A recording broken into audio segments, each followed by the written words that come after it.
ठीक है, तो ये सभी को जानने की बहुत ज़रूरी है।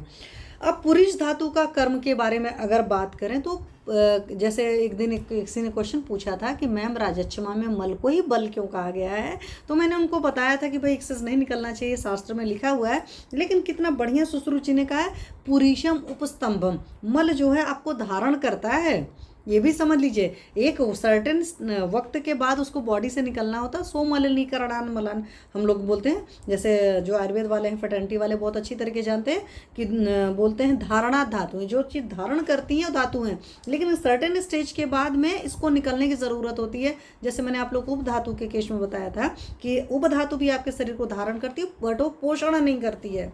तो अदरवाइज आपके शरीर में बॉडी में हर चीज़ है। जैसे हमेशा मैं बोलती हूँ ना कि न लोअर लेवल से नीचे कोई चीज़ होना चाहिए, ना हायर लेवल से ऊपर कोई चीज़ होना चाहिए। जो आप अपनी ब्लड की रिपोर्ट या किसी भी रिपोर्ट को देखते हैं तो वहाँ पर भी डिफाइन होता है, ऐसे ही बॉडी में हर चीज़ का है। तो इसीलिए कभी भी नहीं कोई चीज़ बड़ी हुई कि अच्छी है, कोई चीज़ कम हुई तो अच्छी है। एक इक्विलिब्रियम में रहेगी, एक सर्टेन स्टेज में रहेगी, एक बाउंड्री में रहेगी, एक मर्यादा में रहेगी। सिंपल लैंग्वेज में अगर हिंदी का वर्ड यूज़ करूँ तो कहते हैं मर्यादा में रहेगी।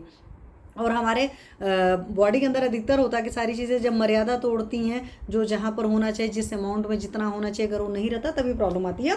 तो पुरुषम उपस्तम वायु अग्नि धारण च, तो वायु का धारण भी पुरुष करता है और अग्नि का धारण भी पुरुष करता है। तो चाहे आपको कब्ज हो रहा है, चाहे आपको लूज मोशन हो रहा है, चाहे बार बार आपको मोशन जा रहे हैं, कई लोग को होता है ना मुहुर्बद्धम मुहुर्द्रवम, जो आपका कंसेप्ट है ग्रहणी का, तो उन सारे जगह में आप देखिएगा आपको वायु की भी परेशानी होगी, आपकी अग्नि सही नहीं होती, तभी ये चीज़ होता है। तो पुरुष इन चीज़ों को करता है।